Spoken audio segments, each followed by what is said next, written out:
this maybe. More of this. We'll see if that works.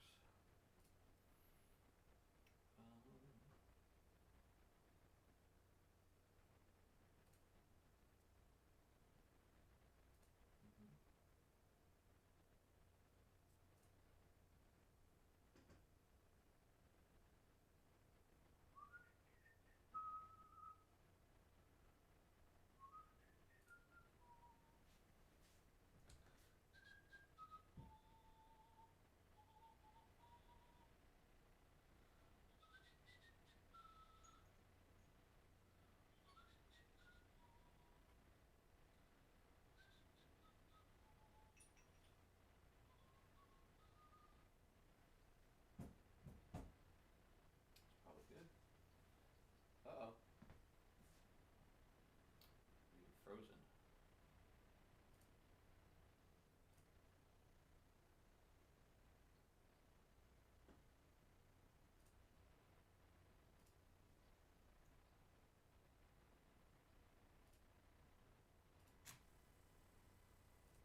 Hello, everyone. If you're watching this, I'm having a little bit of technical difficulties today, so we're going to try to get those worked out. Excuse me. And yeah, just bear with me for a minute. We're going to do a little bit of a warm-up today. We might practice a little bit of stuff, and yeah, we're just going to see where things go. Hopefully we'll have some questions at some point. I'm probably a little soft-spoken today. Let's turn that up a little bit. Yeah, there we go. So, the technical problems that we're having, my other camera, for whatever reason, doesn't want to work. It's really the interaction between two programs that get the camera. It's a DSLR, and the interaction between the two programs gets the signal to be something that the computer can actually use and recognize. And so OBS, see, this is the signal right now, but it will probably freeze after a while. So we'll see what we can do with it, and we'll just leave it alone for now. And I'll have to keep checking. And you may have to help me as well. If I am just frozen like this in the middle of an explanation or something, then we'll have to restart it again. But we'll always have this camera to go back to, even though this one's also pretty choppy. So anyway, let me get this set up so I can also see the chat. That would be a nice thing. And make this guy smaller so that I don't have to worry about him. Yeah, just getting a little bit of a late start today. But I also have to run to school after this. And that's another part of what we needed to set up that we haven't quite yet. But we'll take a break and do that in the middle. So, yeah, basically, we're just going to warm up a little bit. And I was talking to some of my students about the fact that I don't really often do my real warm-up on the YouTube channel because it's somewhat controversial stuff that I do, and but I thought, yeah, you know what, I don't trust people not to do it and then blame me that it didn't work for them or that it ruined their playing or whatever it is. But then I thought twice about it, and I said, well, if I need to do my real warm-up, then why don't we do that? And I've done it once before, sort of partially, and so I'm going to do a different version of it today. All right.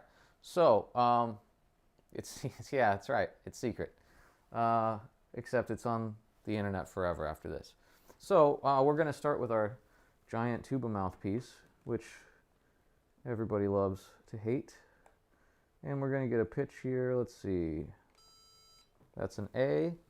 I like to start on C, but I just use an A because that's what tuners do.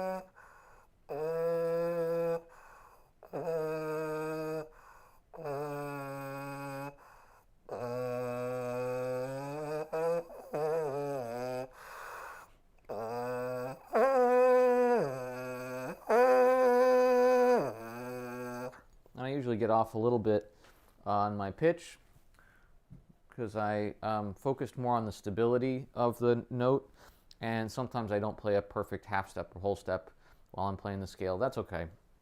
I wish I had better relative pitch, but if you hear the right pitches in your head and then the trumpet sort of guides you into the slot and you keep the sound really good, then it doesn't matter. So, let's check, make sure we're still, yeah, it's still in a C.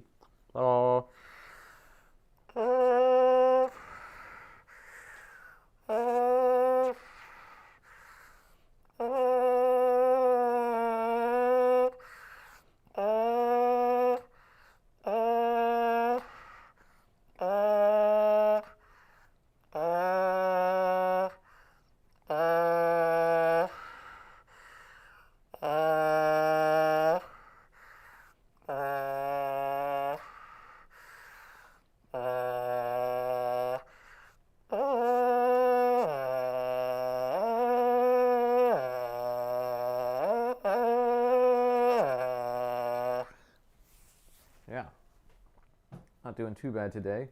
Now I want to switch these two mouthpieces around today. This next one is the bass trumpet mouthpiece. As a matter of fact, we can even do this one on an alto trumpet. We've got a bass trumpet here too, but we're only playing C to C, in which case G to G on an F alto trumpet is the same. And then we'll know that we're on pitch. We're really just practicing our turnaround right now, though. We were off a little bit. See, let's... yeah. In fact, let's... I know what we can do. We just put the tuner on, right? That way it'll tell us if we're out of tune. That's what it does.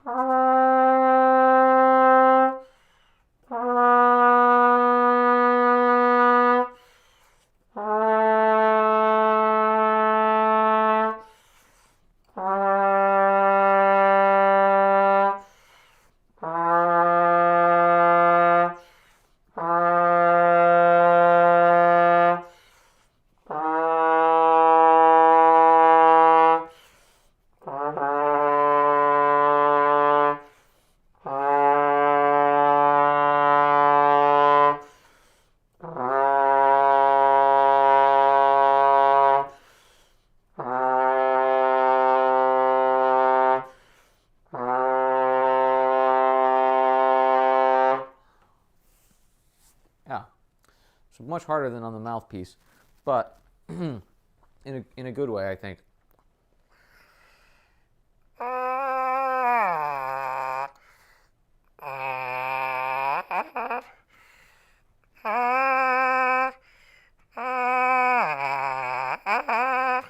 This one's really hard to do the octave on without shifting a lot.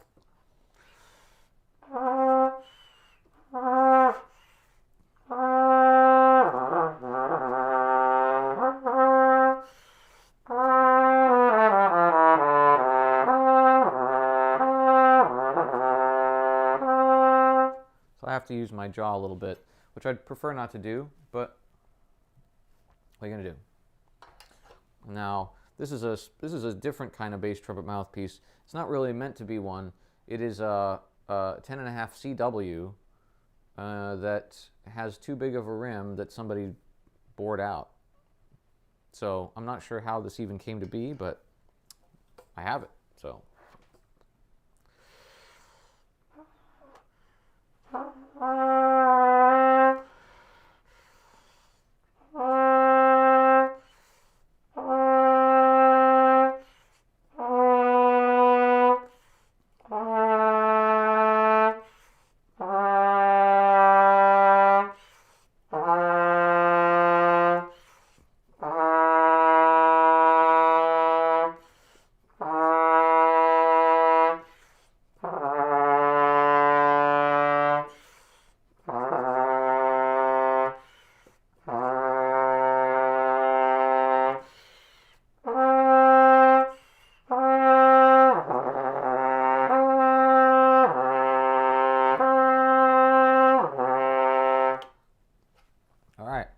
Oh, I'm frozen. See, I told you it was going to happen.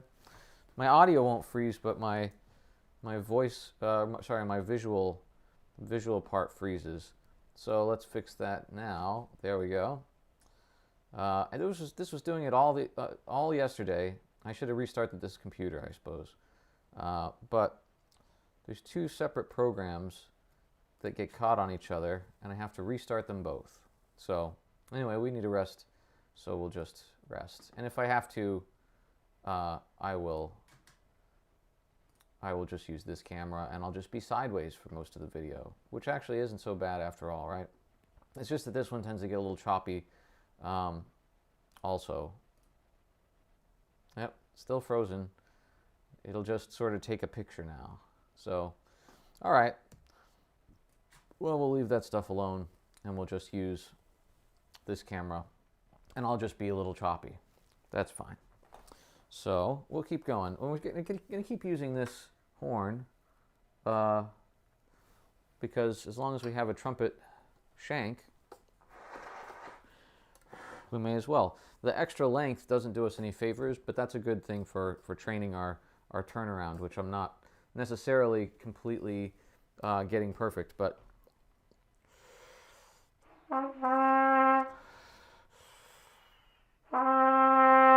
that was much better. I guess I'm breaking up a little. That's probably because of my voice mic. Turn that back down a little bit. I know that makes it hard to hear me speak, but at least the trumpet won't be bad. Yeah, it's still a little loud, huh?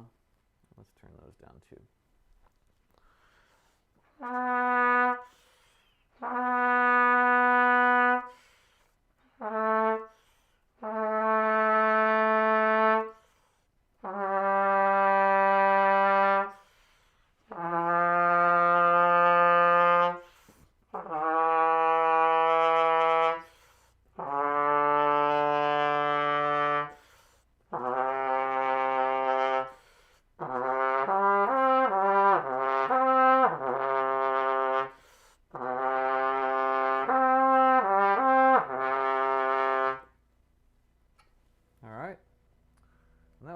Real mouthpiece.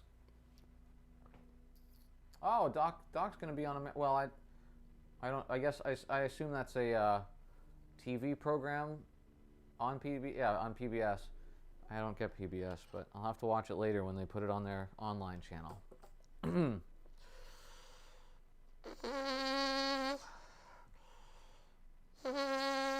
Now this is a cutout, in case you're wondering, why does it not sound right anymore? And you might also think, well, why would you put it on the alto trumpet if it's cut out anyway, and you can, you're not going to actually play the trumpet you're holding, just so that it has the same sort of pressure, anchor points, all that stuff. It's much harder than if you can manipulate it with your hand, and since you're not going to play the trumpet like this, you're going to play it like this, then it's better. So.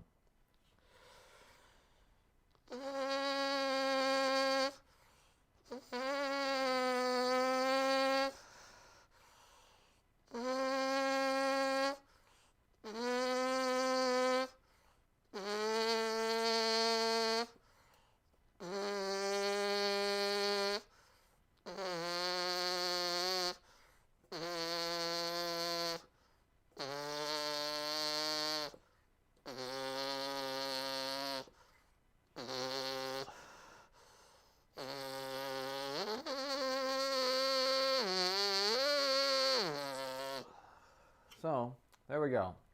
There's a little bit of warm-up on the alto trumpet mostly, and we got all our big mouthpieces out of the way. We're not going to do much more on that, but the idea of that is just that the turnaround is, we might check up on it on just one mouthpiece or another. Put that down over there. But that's the idea. So,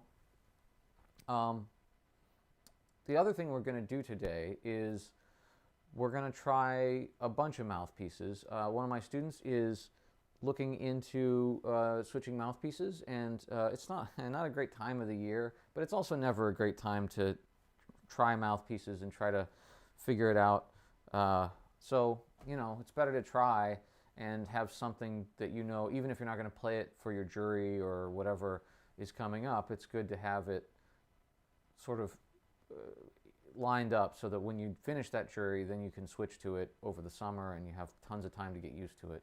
So I thought I'd bring him some mouthpieces today when I'm going into school anyway, and I have to collect those mouthpieces, which is way over there. So I'll do that. I'll do that after the next little session of warm-up stuff.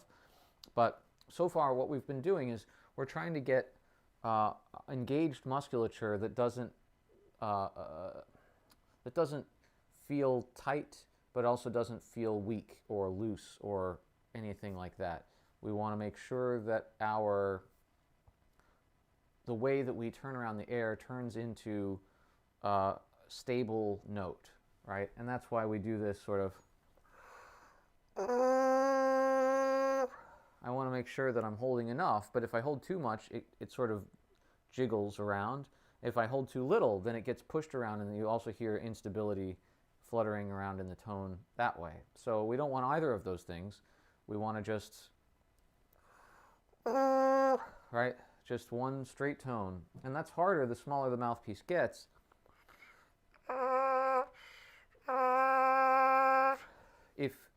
If the amount of flesh that you're isolating is smaller and smaller and smaller, then well, it depends on your setup, right? For sometimes the bigger mouthpieces for me are the least stable because there's so much more isolated flesh that it has there's more muscles that can sort of twitch around, and usually that's the case if I'm holding too hard. But if I'm holding not hard enough, if I'm not making a good muscle pad for the mouthpiece to press into, then the smaller mouthpieces are the ones that jiggle around for me. And so this is a good way to sort of get all of that evened out, worked out, and all that stuff. So, yeah, let me play a little bit more, and in the spirit of sort of what I talked about with my student, how I never do my real warm-up, and I wanted to today. So we've built turnaround. Now we need to build stability into the actual instrument, into actually playing, right? So, I'm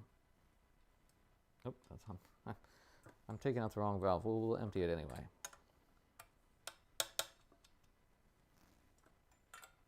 So this is first valve out, lead pipe buzzing on G, approximately, and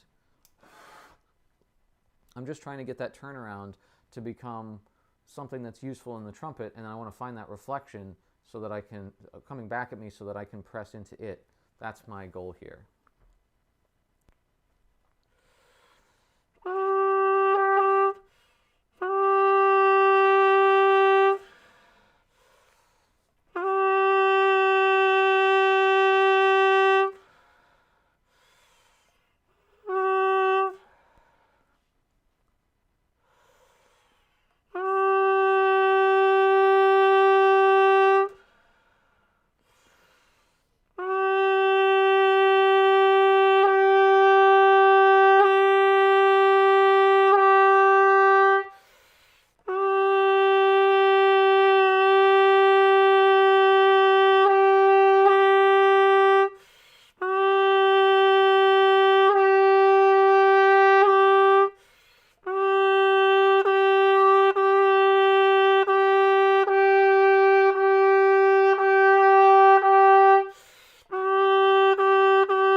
It's a sort of ridiculous sounding exercise, but you can hear that if I turn around the air, and I'm not set up well here, I get all kinds of instability in the lead pipe buzz part. And when that happens, sometimes I don't even get response, right? And when that happens, then the bell side of the tone is also not going to be a sort of a big enough sound, right? It's going to be something else. And so this gives me an opportunity to work on it. So let me, every time I take a break, I'm just going to go get a couple of mouthpieces that I think would be good for my student. It's good to put this back together before, in fact, we'll put it all the way back on the table so that I don't knock it off when I walk by the chair. All right, I'll be right back.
Okay.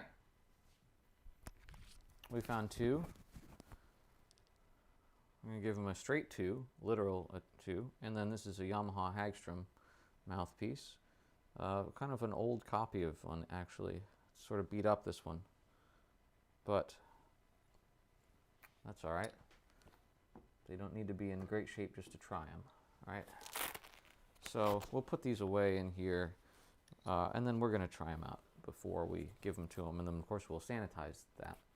I have a bunch of sanitizing spray somewhere around here, but I'm also going to wash them out before I bring them over. So there we go. All right, let's do some more of that. Same thing, lead pipe buzzing. But this time I'm going to do it on the B flat trumpet through the second valve. Again, just trying to get that turnaround to lock into the reflection, right?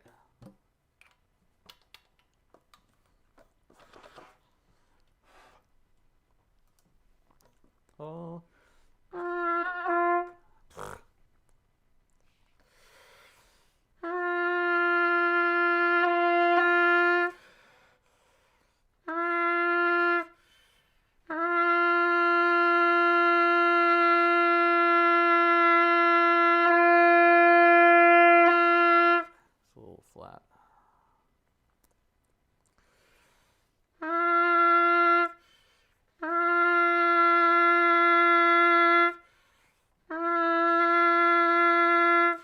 It's very shaky, that one.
So you can hear too, I'm trying to use the lead pipe to find the reflection and lean on it and then check it on the bell. But I also want to be able to get it on the bell because, of course, I'm not going to play lead pipe when I'm actually playing the trumpet. Although last week we did play a lot of valve out stuff in one piece.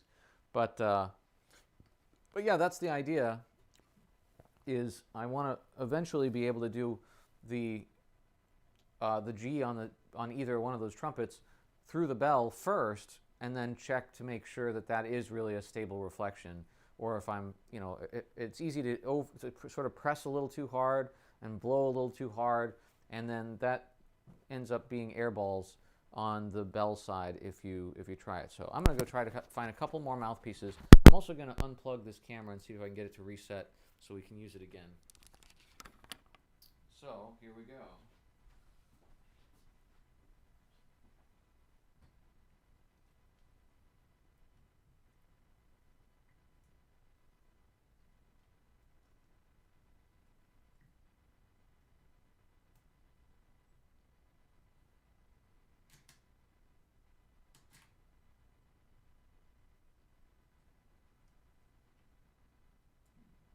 Plug it back in. Okay.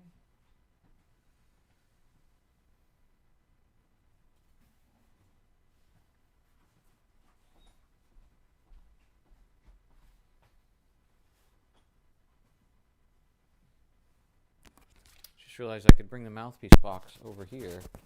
I won't be able to get to the ones that are on the table over there, but that's not most of the mouthpieces I want to mess around with. So let's see if we're not going to use the camera yet. I just want to see if it's actually going to let me have an image for more than a minute or two.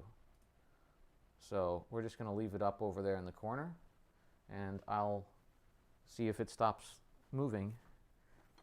So anyway,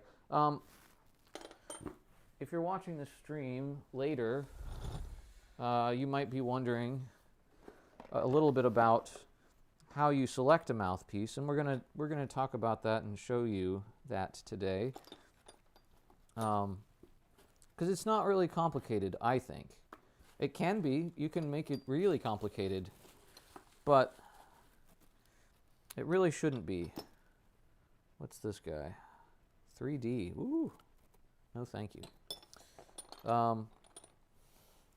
Essentially, your goal is to play a mouthpiece that allows you, your general normal mouthpiece, you want a mouthpiece that allows you to do everything that it is you want to do with relative ease, right? Obviously, if you play a deeper mouthpiece, you're not going to have as easy a high range, but you'll have a better tone, or maybe you'll get more intonation control, or maybe the intonation is just better on certain cup shapes and depths and things like that for you.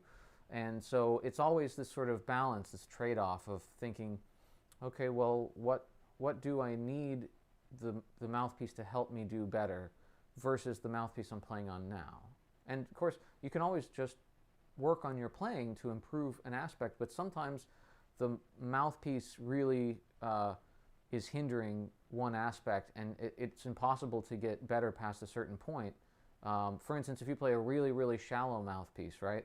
You might have really great flexibility on it, and you might have really great high range on it, but your tone is not as good as you want it to be, and there's only so much room you have for making a better tone just by, by the time you make a nice enough tone, you're going to be playing sort of so completely differently than you maybe ought to, that it's not going to help you. And some people can just play that way, and it works. So like I said, it's still a balancing act, and if that works for your body and your lips and everything, and the type of music that you play, then it doesn't matter. There's a million different mouthpiece sizes and shapes and depths out there, and for some people, some of them work really fantastically, and you give that to somebody else who's just as equally good a player, and they can't even play two notes on it. So that's a lot of the mouthpieces in this box, as a matter of fact, are mouthpieces that most people wouldn't want to play. And I collect them mostly because I'm fascinated by that idea that that somebody could maybe be successful on a mouthpiece that most people couldn't be. And so I like to collect rare, odd sizes. And sometimes they really work for my students, which is great that we found it. But it's bad because if they're rare, then that means they're hard to get, right? So I keep picking up this 1X. Don't want that. So I have too many cornet mouthpieces in here. I need to separate those out. No, we don't want that either. This particular student plays a 3C right now, and so I'm trying to get some really strikingly different sizes for him to try. Here's a straight 6, which is a really good find. Oh, that's not the right. Oh, well, maybe we want some of the ones in here. There's a straight 8. There's another straight 8. Straight 8 is what I play, so I have a lot of those. Straight 8 with a 24 backboard, another straight 8. Yeah, this is all my straight 8s. We're not going to bother him with those. But if he likes the straight 6, then I might follow up with some other ones. Sometimes it's really strange to go from like a 3 all the way to a 8 or 9 rim, or 7 even, right? But 6 isn't that far away. So that's kind of what we're after here. What are you? 8C, no. Some more Hagstrom mouthpieces. 2C, this may be close, but he already has a C cup, so I'm trying to change enough of the stuff that I can figure out what he really will do well on after he tries these. So this is not the final run. This is more like, well, what is it about that mouthpiece that you liked? And then when he answers that question, I can say, okay, well then let's try these mouthpieces, and then that might be the final run. So I guess I don't have to give him 1,000 mouthpieces either. Just let's see if there's any out here. There's a lot out here. As you can see, most of these are 7s and 8s because I'm playing them right now. These are 2 7s right here. This is my normal mouthpiece. I don't know why I'm looking at that. Oh, this is my, that's the fakey 1.5C. So yeah, these are all, these, so maybe we'll give him 3. I don't know. I'll look back over there before I leave for school and see. So, all right. Now we still need to do a little bit of what we've been doing. I'll turn my tuner off. But we've only really been playing for about a half an hour, and we've been resting a lot of that time. So I'm going to go back to the C trumpet. And it looks like my other camera is still working. So let's go over there and see if we can keep it working. So okay, now I'm trying to get the reflection on the bell side first, and then check it on the lead pipe. So it's all about the turnaround. You have to form your embouchure, and then you can blow. That's our whole shtick here. That's what we're trying to get. Hi, Dad. Both my parents are watching me on live stream. Never thought it'd be on TV, huh?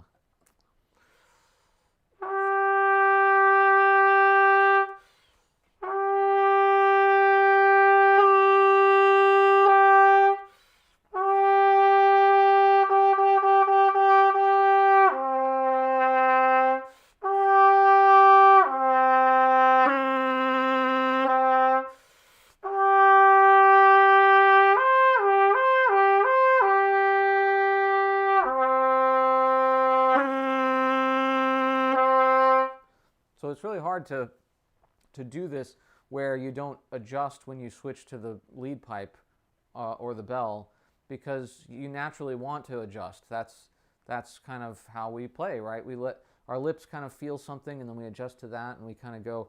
But that's not really the goal here. We're trying to find a way that if we blow this way and we hold this way, the trumpet can kind of play itself in any range and all over, as fast as we want, as loud as we want, as soft as we want. So that's kind of what we're calibrating. And the lead pipe side tells us whether or not we're in that right spot, or if we're on one side or the other of it. And a lot of times I'll be too far in it because I'm trying to manufacture that sound that I want. And instead I need to let it happen a little bit more. But most people are on the other side, where they're letting a lot of things happen easily, but they're not really engaged enough. And for them, they'll get sort of a dip on the lead pipe side as they re-engage the muscles they need. So that's kind of how this works, right? I can show you those. If I'm too deep in it,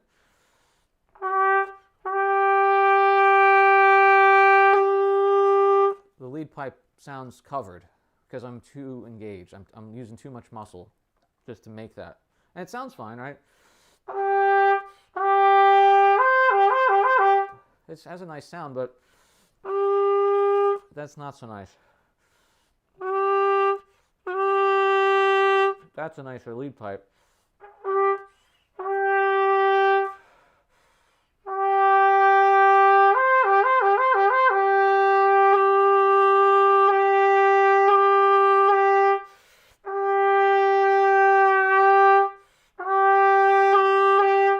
And you can hear it. I can get that same big sound. And I don't really, note bending. Well, that's what I do note bending in the middle of this, because it helps you find that right spot. And really what's happening a lot of times is, as you're bending a note, or as you're breathing and coming back in, you're making little micro adjustments to where the lip is gripped by the rim.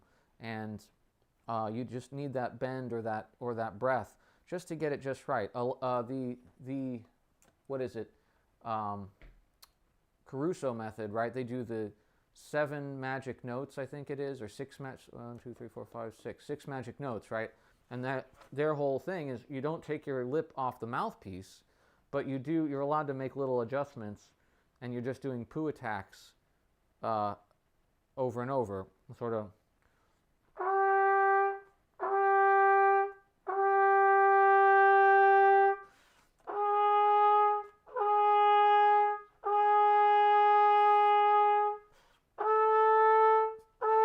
You're also not supposed to breathe through your mouth, you breathe through your nose. But that's the idea of that one too, is that you're finding the perfect embouchure for your playing. I think it's a lot harder to do on the 6 magic notes personally, but a lot of people have had success with it. It's really good, so if that's something you're interested in, you can go check that out with somebody who's an expert in Caruso, which is not me. But anyway, so yeah, you can hear I'm already doing some lip slurs. That's our next step. I can't believe this camera's still working. Good, it's great.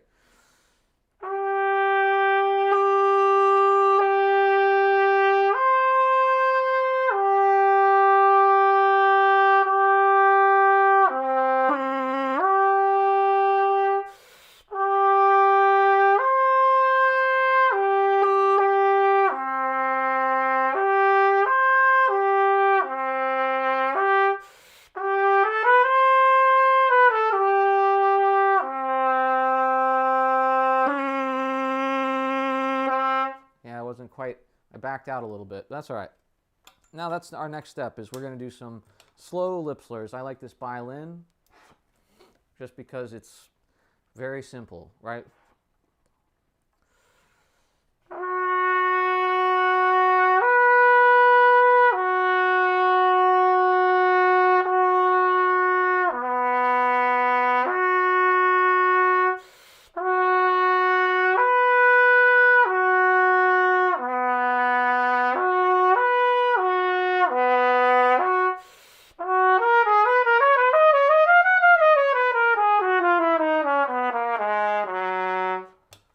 Play some scales after the violins to keep myself loose around the horn. If I'm changing the lengths of the tubing, then I'm going to have to stay facile. Whereas if I'm just playing these very simple slurs on these far apart partials, I can sort of get too locked into that. Here we go.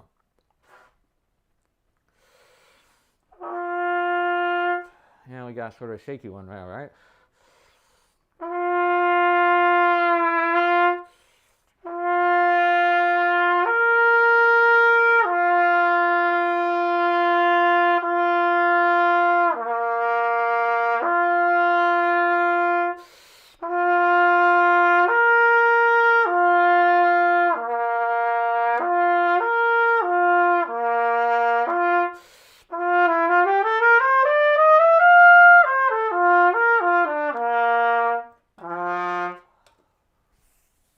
Rest in between, nothing much, right?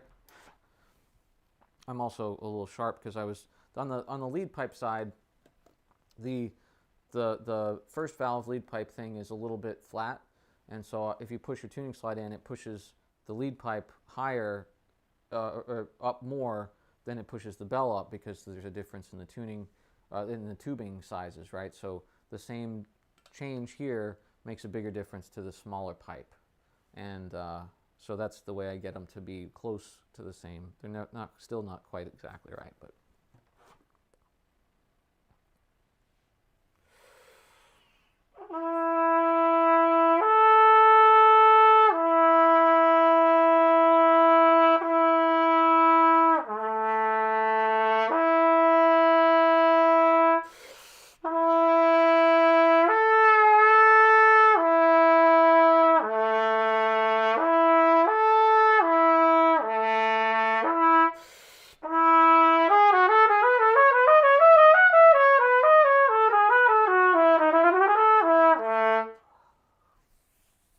Again, always just play. There's no reason not to play all your scales every day, and if you're doing it while you're doing your lip slurs and things like that, then you're kind of knocking out 2 birds with 1 stone. But also, you're going to get at least 7 of your scales done, right? And then you can finish off with the rest of them. So right now we've done. Well,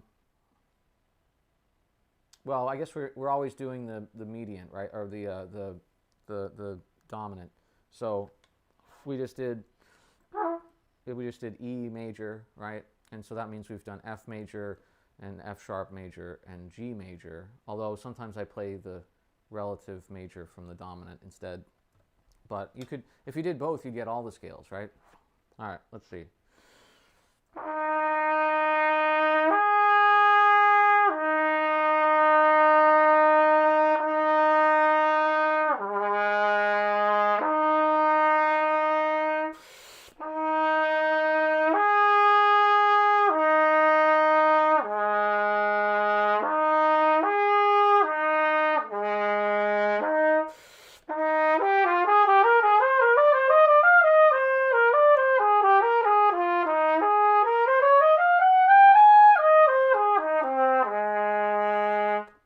So there we got A flat and E flat that time. A little extra seventh in the A flat one, but two more. Oh, see, I knew it was going to do that. Eventually, it had to do it. It's just this computer. After this next week, I'll have my laptop set up to do this better, and so maybe that won't be as big of an issue anymore. It's funny though, because it's got to be a buffer problem, because the apps both still work fine.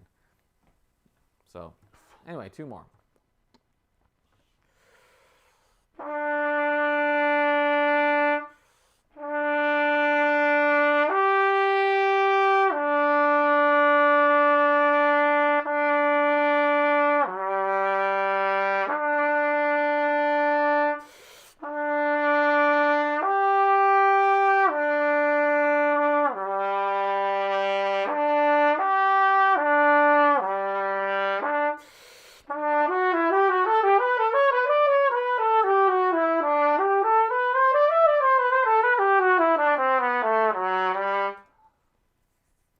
D and G now. Although we already did G, so I guess we didn't need that one.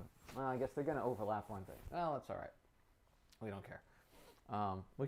We can keep restarting this other camera if we want, and see. But I don't think it's gonna like me. Let's see. Well, maybe. See how long it lasts.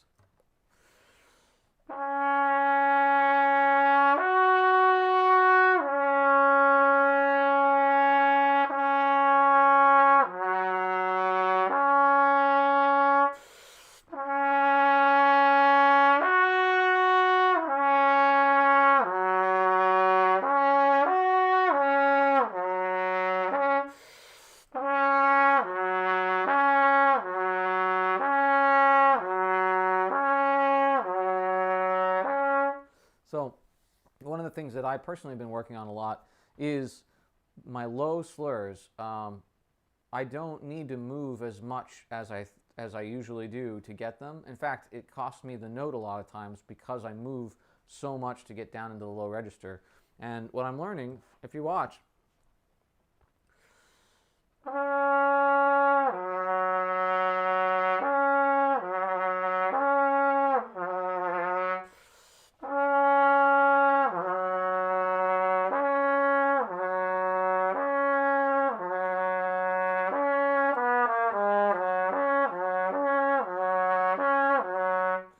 I don't actually need to move as much. My jaw sometimes juts out as it goes down and bobbles that low note.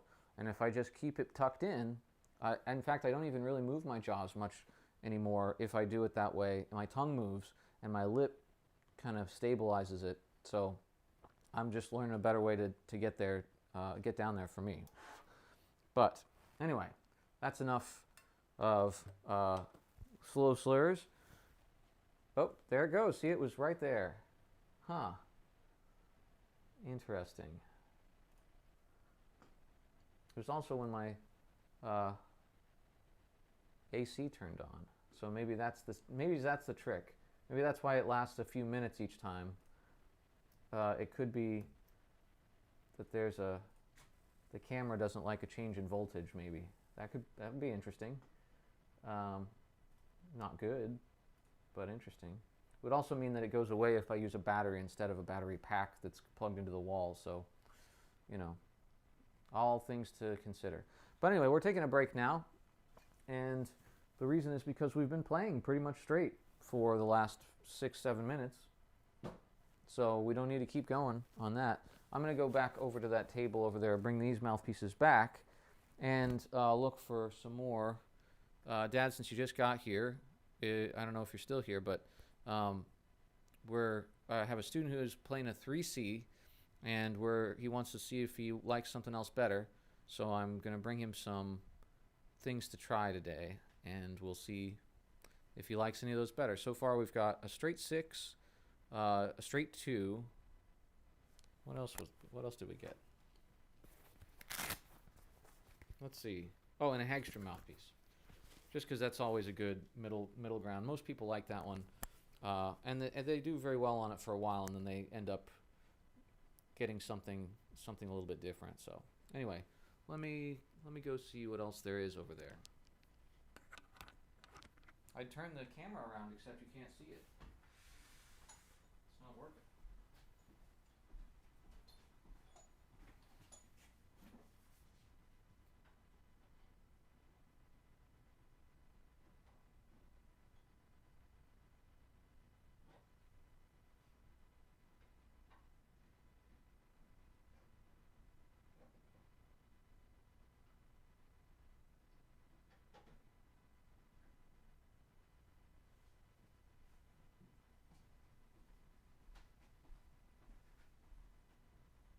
Okay. We found one more. That was the 6BM, which is one of my favorites. I don't like the rim on it at all, but this will tell me a lot about the student. If he ends up liking the 2, for instance, right? Maybe he needs to play a slightly bigger mouthpiece. If he ends up liking the Hagstrom mouthpiece, maybe he needs to play something a little deeper and a little more narrow, right? If he likes the 6, then maybe he needs to play something a lot deeper and a lot more narrow, although the 6 and the Hagstrom are almost the same, but he'll like one of those over the other. And if he ends up liking the 6BM and the Hagstrom mouthpiece almost equally, or at least in terms of sound or the way he gets around the horn, then it's the back bore that he really needs to look at, because those both have 24 back bores with a 26 hole. So that will give me a lot of information about what he's looking for in his mouthpiece, and then I can give him a set of mouthpieces that might be the answer for him. So that's our goal with all that. And if he's watching, there you go. This is the set, and we're going to play these a little bit later, and then we're going to sanitize them before we bring them to school. So, all right, what's next? Well, we got to do faster slurs. And I usually switch to B-flat trumpet for this. If you're just joining us, what we've done basically so far, we've played our big mouthpieces for turnaround, so that our air and our embouchure turn around a stable buzz.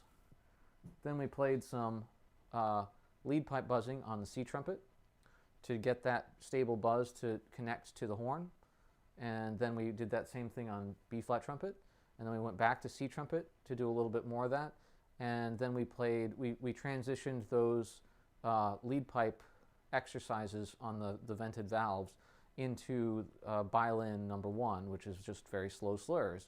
And we did a full set of those all the way down to low F sharp, or I guess low C sharp, starting on the C trumpet. So now we want to do faster slurs. And like I said, I promised that this would be sort of my real warm-up.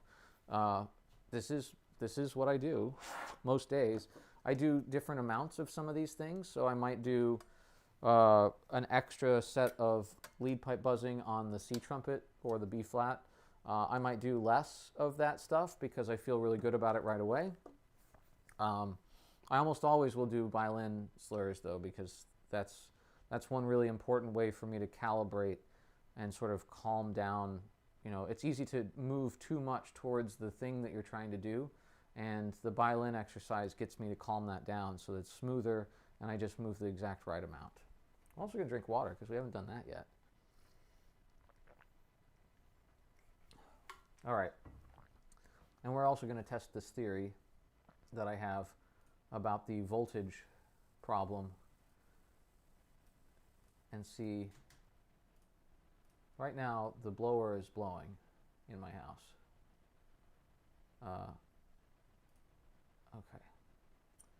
And this looks fine. So we'll find out together. It's harder to hear the blower turn off than it is turn on, but okay.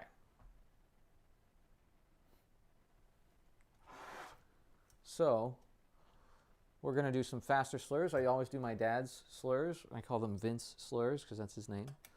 And they're not all that different than, I think it's the Irons book maybe. Did I freeze? I didn't freeze. So that was the click off. So we'll see if when it clicks back on, if I freeze again then, or if it's somewhere in between. So here we go. Well, that was a good start.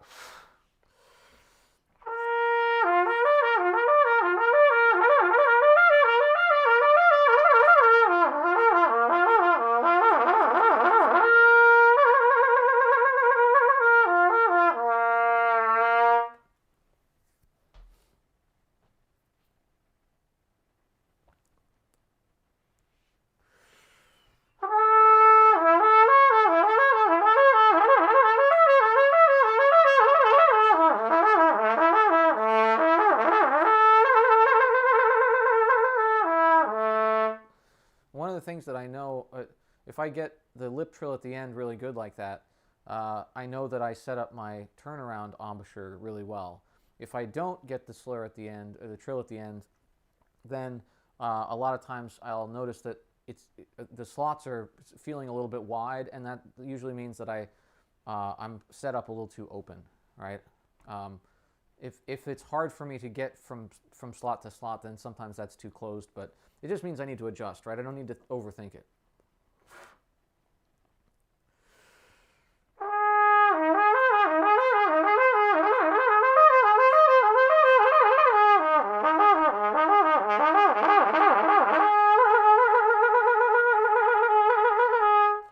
Yeah, see, that one didn't feel quite as good. Even though the lip trill was fine, it didn't click into the second partial. So that's okay. That's why we're doing 7 of them.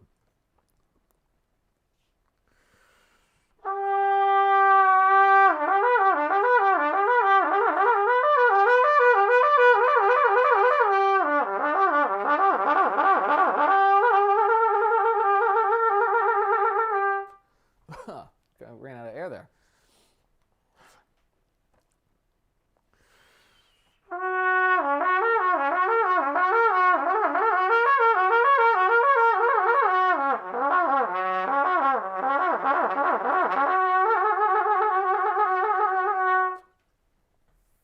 Oh, the mail's here. I hope there's room in the mailbox. I think the UPS guy already came, so they're not supposed to use the mailbox, I thought, but they do anyway here.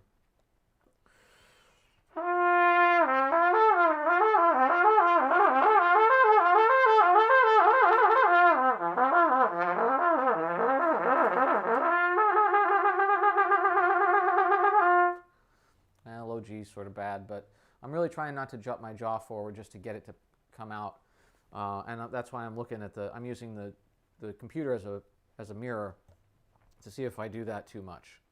If I can't see it on the sort of quarter screen version of the picture there, then it's probably not too much. One last one.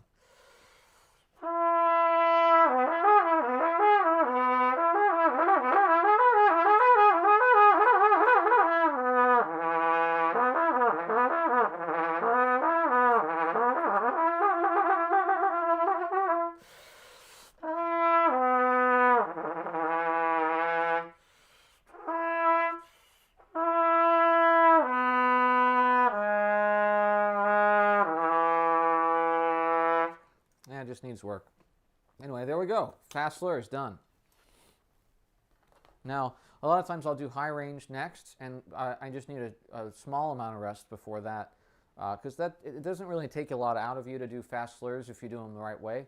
But if it does for you, then you do need to rest more, right? You're not going to get anywhere by just pounding your lip to a pulp every warm-up, that's not a good warm-up, right? And I mean, we're way past actually warming up. We're doing a routine now, right? We were warmed up after the first mouthpiece, but we want to make sure that we're calibrated. That's the big deal here, is that the parts are calibrated well. And I often will talk to my students about the idea that it should feel easy. And this kind of came up last week in the Masterclass. The presenter we had was saying that trumpet playing isn't easy. We're just willing to do the work that it requires to make it sound easy. And I think that's a better way to say it, if I'm honest, because there is work going on. It's a misnomer to say that it doesn't require any kind of work to play the trumpet. It does. It constantly requires work. Work from your support, right, and your abdominal muscles, sort of helping that support be more stable.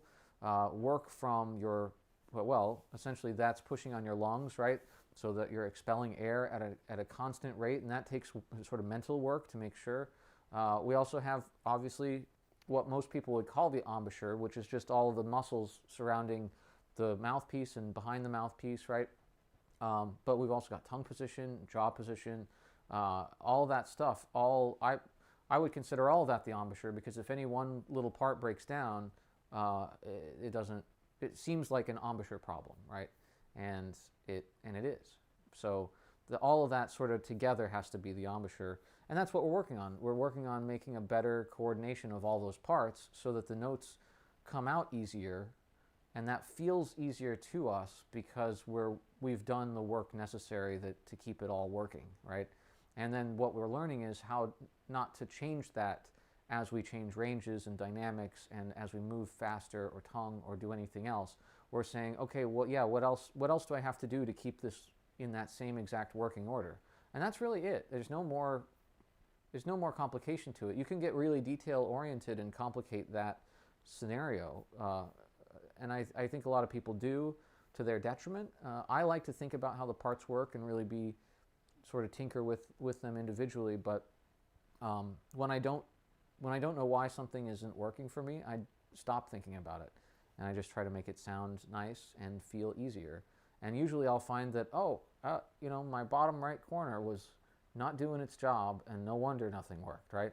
And just putting a little bit of extra oomph there, and everything works again. That's what I found out earlier today at the first hour of this warm-up. So, see, there we go. It stopped on me again. So you've just been looking at me with my hands put together for the last 10 minutes, I guess. Yeah, I don't think it's the voltage line. I don't think it's line load on I think it's just this computer. I need to stop using it, honestly, or put it somewhere else. Okay, so we've got, finally, last thing, right? We've got high range, and we're gonna do a little prelude to the high range today. We're gonna just do a couple of little top of the staff lip slur trills kind of things. You can find these in the Arbin's book. I'm not going to do them like the Arbin's book does, but if you needed a place to look, what used to be page 44 and is still number 22, it could be page 42 for you if you have the newest version of the Arbin's book, but it would be page 44 if you had any other version. And you can't even say the red version anymore because they're both red. There's this pinkish kind of red color, so now you can't tell somebody which one they have just by the color or anything. Anyway, so you see how this is jerky? That's why I don't like this one. I guess I could turn back on the camera. We might get just enough time. Oh no, it's not going to work. Oh well. So all right.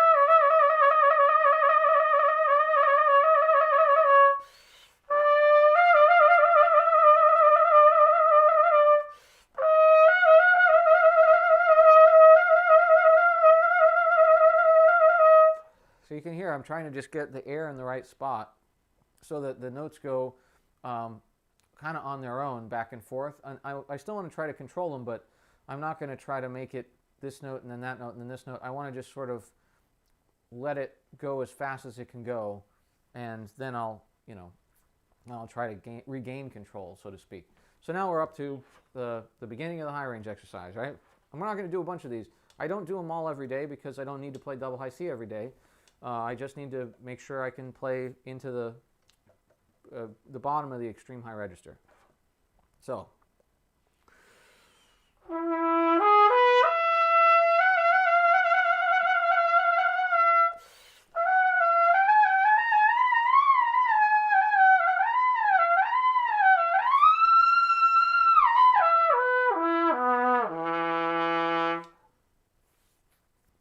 If I turn around the air well, and then I really speed it through the horn, then I tend to get a really nice, bright high F sharp or G or whatever I'm playing. If I don't do that, then it tends to sound tighter. So I'm going to try to turn back on that other camera, because even if it's just a little bit of time, it's still a much nicer, you can probably hear it turn on the camera. But it's still a nicer, more smooth camera. So, yeah, there we go. See? Much nicer. And we need to rest anyway.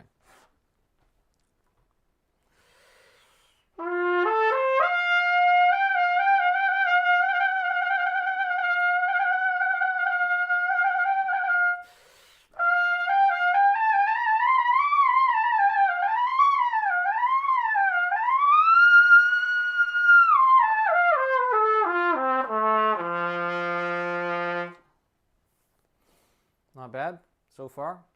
Oh, I didn't know you were gone. You switched apps. Went to the other one, huh? All right. Still haven't figured out why the camera crashes, but we're almost done with warming up.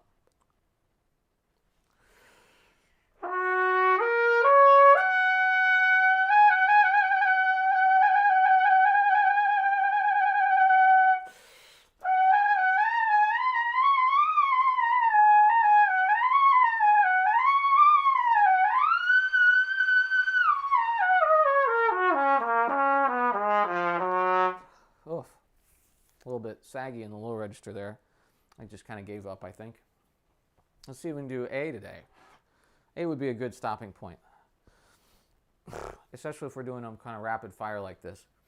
I still don't know what makes this camera crash. It's driving me nuts. It's got to be just the CPU just can't handle all this stuff going on this old computer. And before one of my parents says, let me buy you a new computer. I have 3 new computers. They're just not here in this spot with a camera it just doesn't work that way. So I have plenty of computers. That is not the issue. It is the type of the setup that I need to. I'm almost there. I'm gonna start dismantling this one, and then I'm gonna start working on my laptop setup version of this, which will not be as good on the camera that always works, but it'll be better than this camera. But it'll hopefully work better with the rest of the stuff, and it won't lag as much, and that'll be better for everything. So anyway, I will be testing it out at Erica's wedding, where we will live stream that with the new setup, and then I'll just bring it home and just get rid of this computer. All right, last one.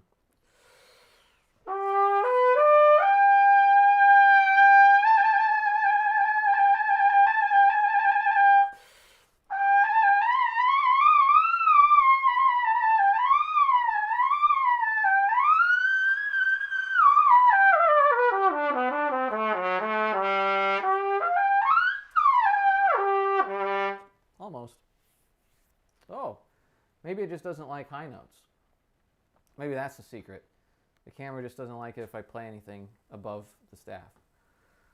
Well, anyway, normally I do some more stuff, but since this camera lag is so bad today, I'll just take a short rest, and I'll do one more thing,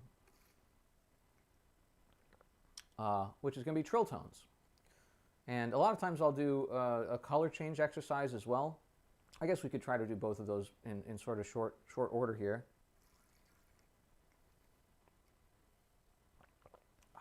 But you need to rest. And that's the one thing that I don't do very well on stream, and that most people don't do well in their practice, is rest enough. So we're going to rest enough, whatever that means. It's not too hard to do. It's just the amount that you feel fine after you rest, right? And most people, especially if you're younger, I used to feel fine right away. And so I would just go on to the next exercise. And that's totally fine. You can be very quick and efficient with your session. I used to be able to do all my warm-up in about a half an hour, and then I would rest a longer amount after that warm-up before a rehearsal or another practice session later. And it was just kind of the way that college works, right? You have a half an hour, and you can do your warm-up, and then you better get packed up and sort of start working your way towards rehearsal in 15 minutes. And you don't want to be wasted when you get there, so you just kind of do your 30 minutes of warming up, and then you run to rehearsal, and you play on and off for 2 hours. And most of that time, if you think about it, is usually rest, and it should be that way for the most part. All things being equal, you might work on the woodwinds for a little while, you might work on the brass more intensely for a little while, then everybody plays for a little while, and maybe there's one section, and if it's not yours, hopefully it's not yours all the time. It's usually different sections based on the piece and the way that it's orchestrated, and so they have to work on intonation with just the clarinets or something for 10 minutes, and so you get a lot of rest in rehearsal. The secret is really just, if you're not warmed up when you get there, or if you're not thinking about the way you want to play, then you can sort of just play on your teeth and play with your lips for the whole rehearsal, and really then you're spending more time playing incorrectly than you were playing the way that you wanted to play based on your warm-up. So it's really important to think about that whenever you play, right? I used to just, I tell my students this now, just write Post-it notes and put them on the tops of all the things you're going to play that tell you in a word or two how it is that you want your playing to work, right? If that's forward sound, or just air, or just turnaround, or big sound. It doesn't matter what it is, as long as it encapsulates the work that you put in your routine, right? So that's kind of what we're after. And if you don't do that, then you're going to need to practice a lot more so that it automatically happens when you do. Sorry, I'm putting the other camera up. So that it automatically happens when you do go into rehearsal. But that means you got to really do a full warm-up before then, and you probably want to get your practice done before then as well. In fact, I would encourage most people to practice before they go to rehearsal, because even though you want to sound great in rehearsal, the practice that you do is where you're going to get better. And you can do a lot of fundamental things in rehearsal, but that means that you've got to know that part like the back of your hand. You can't be guessing at things. You've got to really know the whole piece so that you know who to listen to. And I mean, you can't be thinking about all that stuff and thinking about how you want to play the trumpet. So I used to do all my fundamentals essentially in rehearsal, because I always knew my part really well. And so I would set them up. I would still do long tones and lip slurs and that kind of thing, work on my high range. And then I would go into rehearsal and just go, okay, turn this around into a good sound, turn around, good sound, turn around, good. The whole rehearsal, I was working on my turnaround every entrance, right? And it's great because there's a conductor there who is going to tell you when to turn around the air, so you don't even have to, you just breathe and watch him and go, right? So it's a really good place to work on some of those things. Certainly your sound, and of course you're working on intonation and timing with other people and other things sort of in the background, but you're not necessarily thinking about them actively. You're just making sure that they're okay with your ear. So but I encourage people to do all their practicing before rehearsal, so they're not tired when they go to practice. And if you're if you're not going to do it that way, make sure you're thinking about your fundamentals in rehearsals. That's really important too. Okay, let's do some, let's see. We can probably do this all on C trumpet. Probably not a good idea, but that doesn't mean I'm not going to do it. Oh, we said we'd play some mouthpieces. Let's do that instead. All right, so what's the patented Gabriel's mouthpiece test? Well, let's get these mouthpieces out that we're going to loan to one of my students. And here's how you do it. So I know which ones are which because I put them in this case, but I'm just going to flip it upside down, so that's a little harder for me. And I'm just going to take one at a time out. I'm not going to look at it, okay? I'm going to try not to look at it anyway.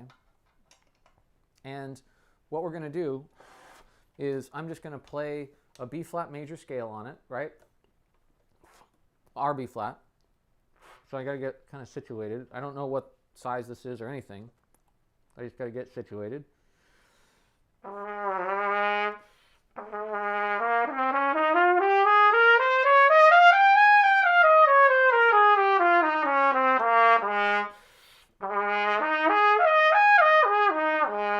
Just this sort of basic thing. I can hear. All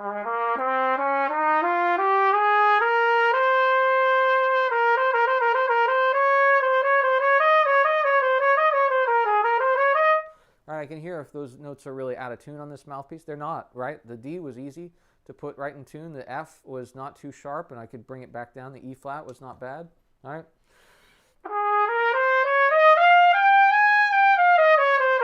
It is a little bright for me, naturally, but that's okay. And now I'm just going to play a little bit of a piece. So for this student, and also it's because it's the one that I do play. And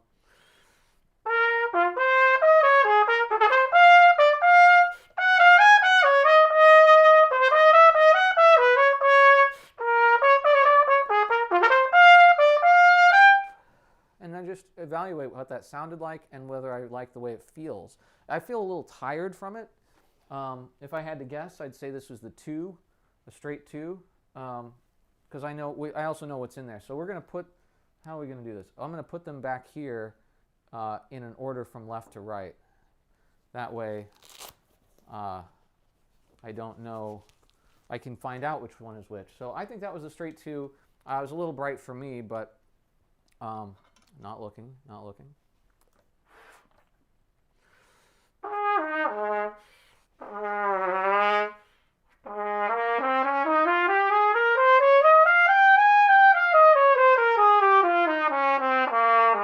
So you heard that one was a little flat in the high register. Let's see about those.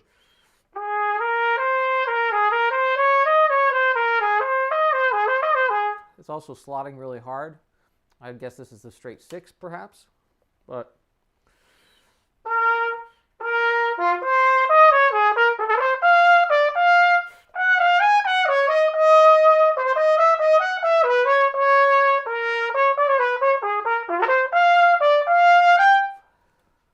yeah, still going to guess the straight 6, which is just it's narrower, right? You'd think, oh no, the 2 would be the one that has the flat high range and that was harder to play. Not necessarily, because it's got more room for your lips in there, and your lips then can do more jumping around, so to speak. They can do, if they tighten a little bit, they don't just shut off because there's more room in those mouthpieces. So I know which mouthpiece this is. It's the Hagstrom, because I could when I grabbed it out, I can feel the underbite, but we're going to give it the same test.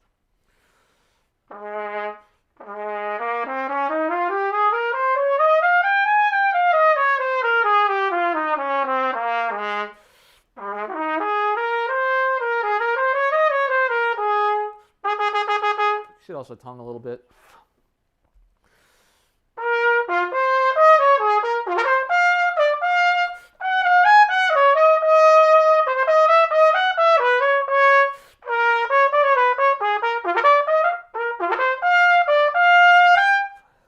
So I've always liked the sound of this mouthpiece. This is an older one that has been, I'm gone again. Yeah. This is an older one that has been sort of buffed a little over time just by playing it. And so it's not as good at gripping your lip, but you can still see if you like the sound of it and if you like the feel of the rim, and then you can get a newer one that is very grippy because they don't buff those. All right, the last mouthpiece is, I'm not sure which one. Probably the 6BM, if we were right about the other two.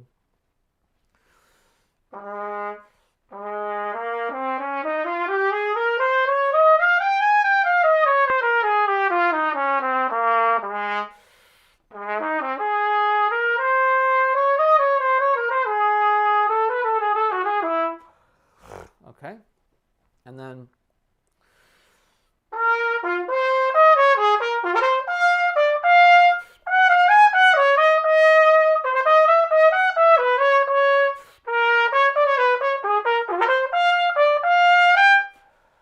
so I like this mouthpiece actually better than I used to, and quite honestly a little bit better than the Hagstrom if I was right about these others. So let's take a look. The first mouthpiece was, oh, the 6.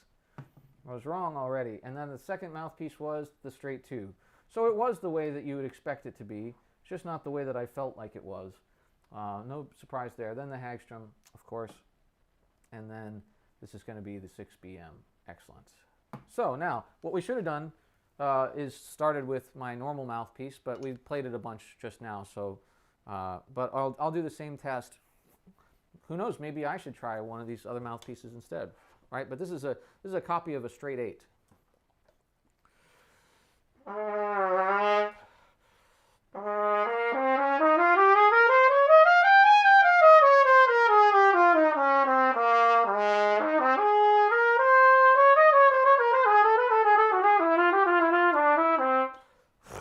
Yeah, feels normal.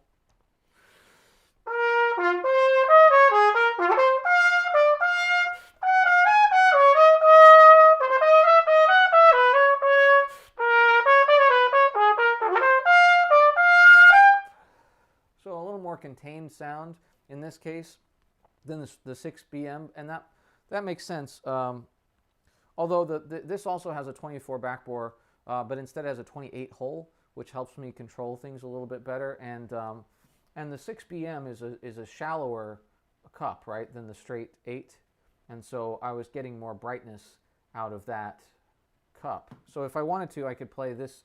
I could play like a Hagstrom mouthpiece with an 8 rim on it, and that would get me sort of somewhere in between. We can also try some of these other mouthpieces. This is a straight 7 New York serifed.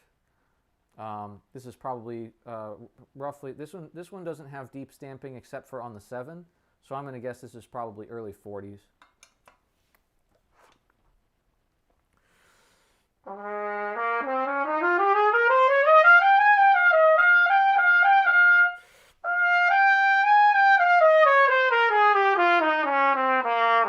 See, it has a weird high range that G, A, and B were like, or sorry, the G, A, and B flat were all like kind of flat sounding. And they should be sharp notes. Well, not the B flat, but anyway, it feels very comfortable though.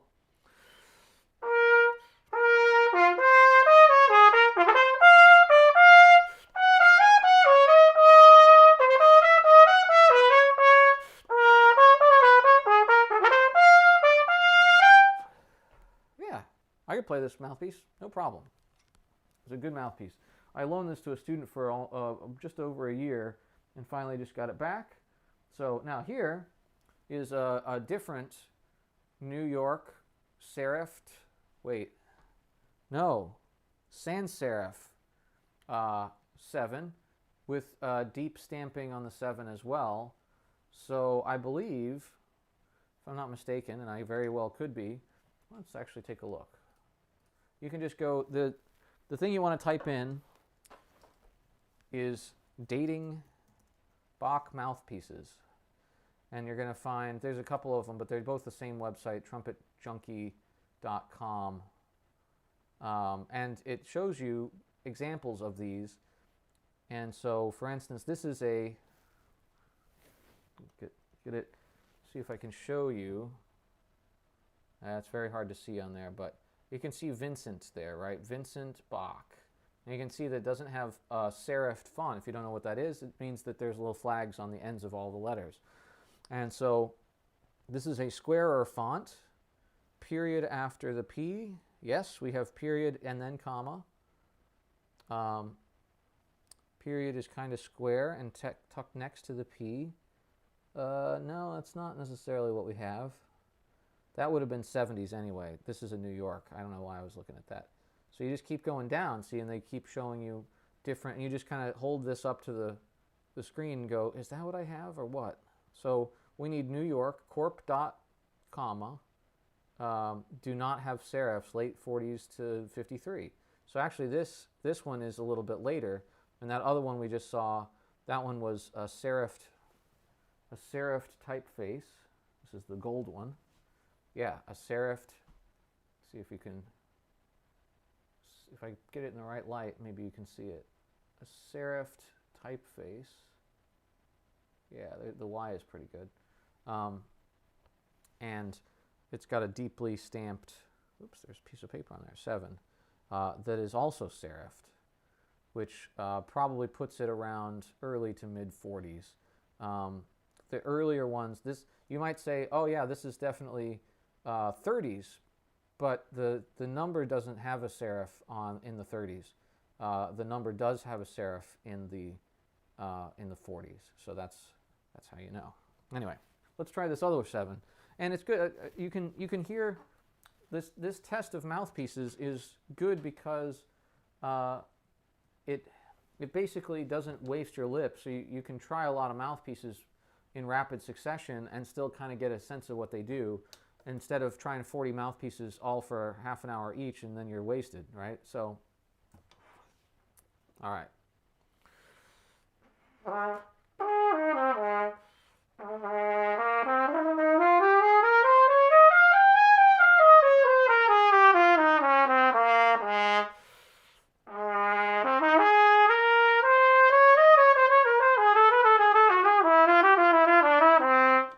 I like this mouthpiece. It has a sharper bite. The rim is sort of flatter and then it just drops off. But once you get it, it's not too bad.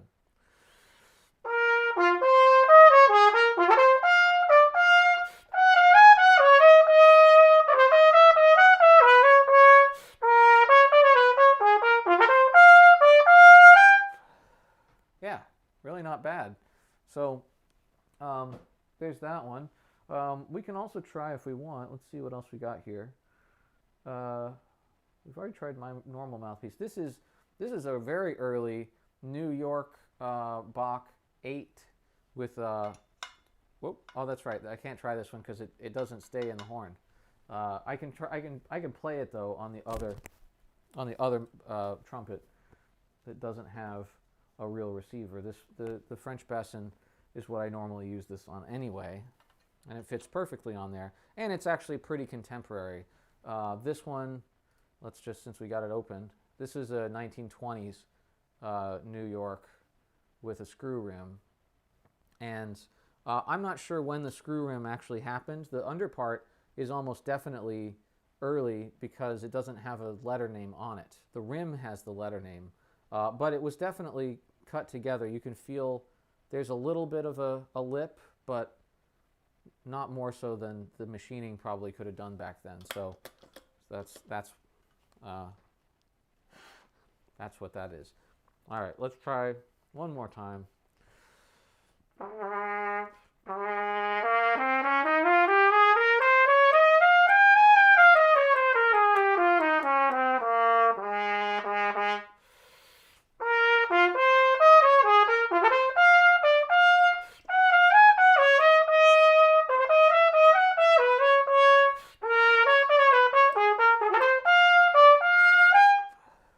So yeah, this whole horn plays great.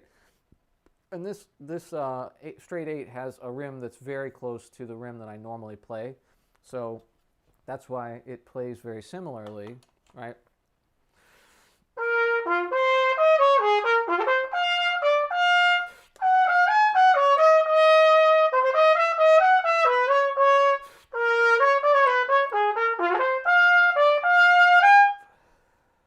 It's the same kind of sound, and that's because it's the same mouthpiece. It's a straight 8, and this was copied off of a different straight 8 that has a different taper, unfortunately, so I can't use it in any trumpets, but I love the rim on it. So this is a slightly more comfortable rim than the, than this older Bach straight 8. But this also came with a cornet underpart, so I can use this on cornet and trumpet, and especially if I was going to use this trumpet and a cornet maybe that was contemporary to it, which I do have. The Boston 3-star is probably pretty close to this. It might be a little late even. Oh, my New York Wonder is probably contemporary with this. One of the two. So anyway, but yeah, I could just take this and take the rim off and put the exact same rim and cup on the other trumpet, or on the cornet, and I could sort of do almost a side-by-side comparison. And so maybe we'll do that one of these days. But anyway, I'm going to sanitize these mouthpieces now and bring them over to school. So thanks for joining me. Sorry I had so many technical difficulties. I will have to figure it out. But well, my mom's going anyway. Bye. And I say goodbye to the rest of you as well. So thanks for stopping by, and I hope you enjoyed it. I know it was more on the boring side, but at least I hope you learned something if you're a trumpet player. And oh, there's a question right away. Do you have recommendations for getting the aperture to close if you've got super spread chops? Yeah. The hard part about that is where your mouthpiece interfaces with your lips is, if you're spreading a lot, right, then what feels normal to you is already too open, right? And so without belaboring the point here, because really, I mean, the first answer always should be make sure you work with somebody in person if possible. I mean, nowadays we got to just do kind of Zoom lessons, but make sure you get a lesson with somebody who can sort of like work with you to find the right type of exercise for you. Because if I just tell you, I would do a lot of poo attacks, right? So starting with the lips together, right?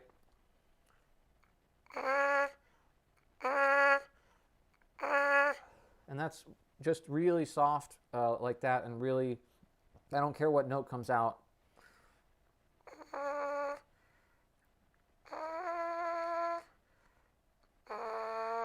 Right, it doesn't matter what note comes out, but just to get it to feel normal at with a more closed up anchor points, top and bottom particularly, right?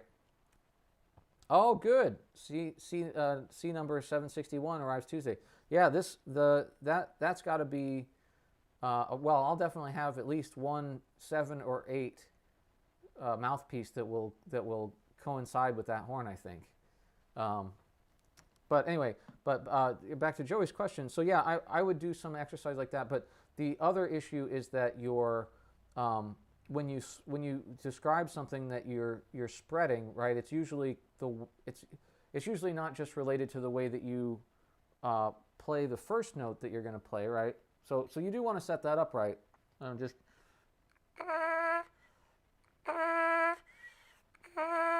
with poo attacks, like I said. And even on the trumpet, you can do, here, I'll just play this for now. Don Duncan, when I was in grad school, taught me this, where you can do poo attacks on the first studies, on the Arbit's book, right?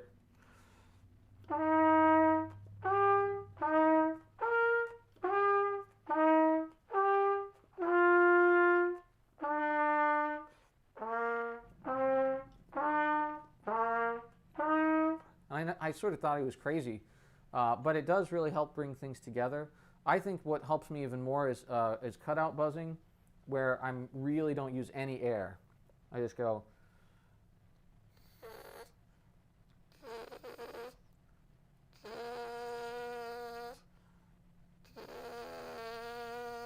Where I'm not using a lot of pressure and I'm not using a lot of air. I'm just trying to go poo, right? Poo. And that's going to help set things up a little smaller. But Joey, the other part of this is that when we're describing being spread, we're often talking about what we do in order to get around the horn, right? And that's not, poo attacks aren't going to solve that problem, because as soon as you get the poo attack, you're just going to press and sort of drag around and maybe spread this way or whatever it is that you do to change notes, right? And so it's really more of a flexibility issue than it is just a setup thing, although it might be both, right? And that's why I said you got to study with somebody, go find somebody who can work with you one-on-one, and you can work through all these things, and then they can hear you and say, oh no, that's not, that part isn't a problem, let's move on to this part. But so what I would recommend you try to do until then is very low impact stuff, like I said, like poo attacks that just really gentle, getting things to feel like they're closer together, right? And putting that on the horn.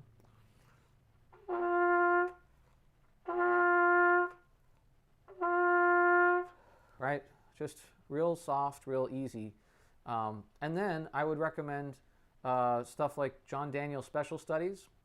If you don't know them, John Daniel's just a genius about stuff like this. That, and I think in some regards not a sort of unsung hero for these kinds of things, because not enough people really use his book. It's not, lots of people do, but it should be, everybody has this like on the back burner ready to go, because the one I like is this you do arpeggios that are subtone, like no tone, no air, no nothing, right? And you might think that doesn't sound, I don't want to do that.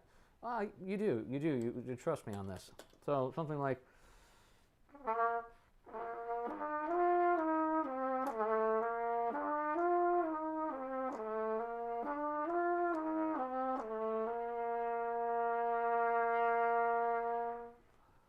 I know that sounds like nothing, right? But then you do it up a half step and then down a half step, and then after you get through a set of those, and you can go faster, right? You start adding a note to them. So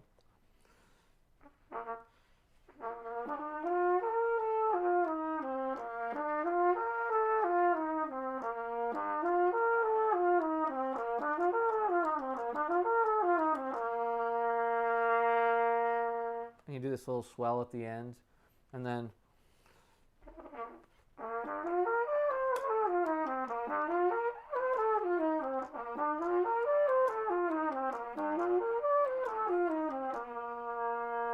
so what is this doing? Well, if you're not allowed to blow really hard, then you're not going to spread your aperture by blowing it open.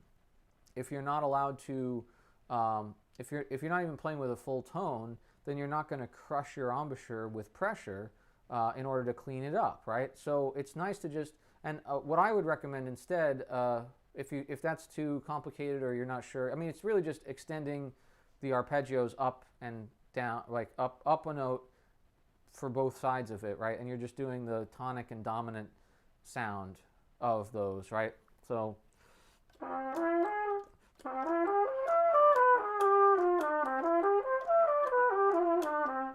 right, and you want to prevent a double buzz if you can, but even that's fine. Just it keeps everything kind of working together. What I do instead is trill tones, which I was going to do anyway, so I'll do them now. Trill tones don't prevent spreading, but they're a good place to go after you've done something like what I just played, right? Something softer. So this is my C trumpet. I don't usually do it on C trumpet, but this is what I was going to do, so I'll do it now. Trill tones are a thing I made up. Oh, we're not going to play that mouthpiece either. Let's play my normal mouthpiece so I don't lose touch with it, right?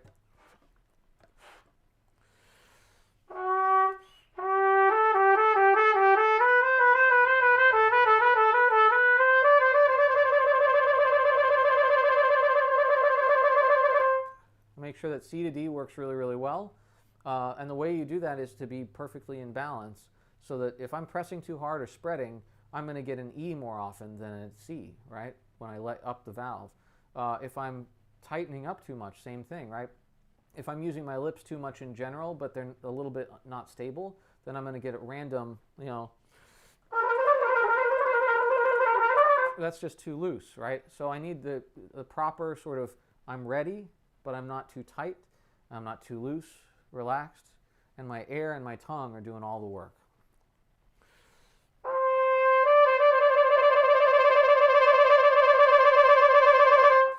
It's never going to be anything but C and D. And then I can go up higher than that and continue to just keep things focused, keep things working.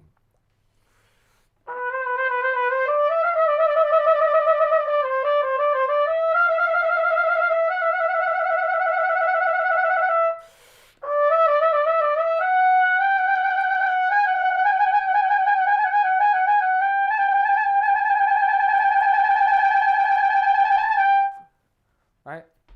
That's only going to be G and A, and it's a valved trill.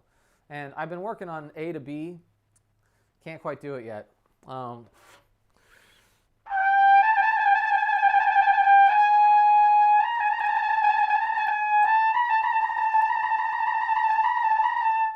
It's just not, it's a little too, the air is moving a little faster than it is just perfectly in balance. And so I'm not coordinated enough yet to get that to sound just like the step below it. But I'm almost there. You can hear it's kind of there. So for the Boehm concerto, I still have to do a lip trill on A. I guess I could play it all on C trumpet. No, you can't do that though. So anyway, that was a super long answer to your question, but the real answer is you gotta study with somebody who can help you one-on-one, because it really could be a lot of answers. But those exercises won't hurt you. Trill tones is just doing trills, basically. I do them in like a scale in thirds, back and forth, so I don't get sort of, I don't want to build, like the next one should feel worse because it's higher. So I do one in between that's lower, and then it just feels the same. But you can do them any way you want. Trill tones, yeah, I mean, you should just be able to do trills, right? So it's just practicing your trills, but it's also coordination. And then really super soft playing, even if it's sort of without a tone or subtone, like we said, it also won't hurt you. If you build too strong of a habit of that, then it's hard to sound good. But most people want to sound good, you know. So doing exercises that don't sound good are actually harder for them, and they might learn something there that they wouldn't have otherwise. And then when they actually try to play trumpet, you know, in a piece or for their long tones or whatever else they're doing, they generally will put a little more air through the horn, and you know, most people are not in danger of accidentally having less of a tone than they want. But I mean, a lot of people don't pay attention to their tone, and so that would be a bad idea for them, right? But Joey, I know you sound, you care about your sound, and you sound very good, so you're not gonna forget to sound good when you actually try to. So yeah, there you go. All right, well, listen, I got to go so that I can get these mouthpieces sanitized and off to my student, as well as I got to pick up a bunch of music and divvy it up amongst my students, and we're going to play the Rudder Gloria in a couple of weeks, and so it's time to look at it. So anyway, thank you all for coming, and thanks for the questions.